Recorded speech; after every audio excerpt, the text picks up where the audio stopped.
Hello, ഇന്ന് Sunday അല്ലേ? അപ്പോൾ സ്പെഷ്യലായിട്ട് എന്തെങ്കിലും ഒന്ന് റെഡിയാക്കണമല്ലോ. കുട്ടികൾക്ക് എന്തെങ്കിലും ഒരു സർപ്രൈസ് വേണമല്ലോ. ആകെ ഇവിടെ ഉണ്ടായിരുന്നത് കുഞ്ഞ് മത്തി മാത്രമാണ്. അല്ലെങ്കിൽ പിന്നെ ചിക്കൻ വാങ്ങിക്കണം, ബീഫ് വാങ്ങിക്കണം, അങ്ങനെ എന്തെങ്കിലും. ഇതിപ്പോൾ അതൊന്നും വേണ്ട.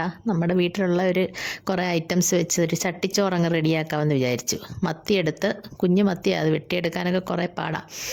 അത് വെട്ടി, അത് മാങ്ങ ഇട്ട് തേങ്ങയൊക്കെ അരച്ച് നന്നായിട്ട് കറി വെച്ചു. പിന്നെ ആ മത്തിയിൽ കുറച്ചെടുത്ത് ഫ്രൈ ചെയ്തു. പിന്നെ മുട്ട ഇരിപ്പുണ്ടായിരുന്നു, അത് ഓംലെറ്റും ആക്കി. മാങ്ങ അച്ചാർ അതും ഉണ്ടായിരുന്നു. പിന്നെ സലാഡ്, തോരൻ. ഇത്രയും മതിയല്ലോ. അങ്ങനെ ചട്ടിച്ചോറൊക്കെ റെഡിയാക്കി. കുട്ടികൾക്ക് ഇഷ്ടമായി. അവർക്ക് ഇങ്ങനെയൊക്കെ ഉണ്ടാക്കി കൊടുക്കുമ്പോൾ നന്നായിട്ട് ഫുഡ് കഴിക്കുകയും ചെയ്യും. വലിയ ഇഷ്ടമാണ് രണ്ടുപേർക്കും. അങ്ങനെ ചട്ടിച്ചോറ് റെഡിയായി. നിങ്ങൾ ഇതുപോലൊക്കെ ഒന്ന് ട്രൈ ചെയ്ത് നോക്കൂ. കുട്ടികൾക്ക് ഇഷ്ടമായിരിക്കും ഇങ്ങനെയുള്ള സാധനങ്ങളൊക്കെ. വീട്ടിലുള്ള ഐറ്റംസ് വെച്ച് നമ്മൾ നന്നായിട്ട് പ്രിപ്പയർ ചെയ്ത്, കുട്ടികൾക്കും ഏറ്റവും ഇഷ്ടമുള്ള സാധനമാണ് ഇങ്ങനെയൊക്കെ റെഡിയാക്കി കൊടുത്തു കഴിഞ്ഞാൽ. ഇപ്പം ചിക്കൻ വേണം, ബീഫ് വേണമെന്നൊന്നുമില്ല. നമ്മുടെ വീട്ടിലുള്ള എന്തെങ്കിലും ഐറ്റംസ് വെച്ച് വെറൈറ്റി ആയിട്ട് എന്തെങ്കിലും ആക്കി കൊടുക്കുക. കുട്ടികൾക്ക് വളരെ ഇഷ്ടപ്പെടും. എന്തായാലും നന്നായിട്ട് ഇഷ്ടപ്പെട്ടു. ഓക്കേ, അത്രയേ ഉള്ളൂ.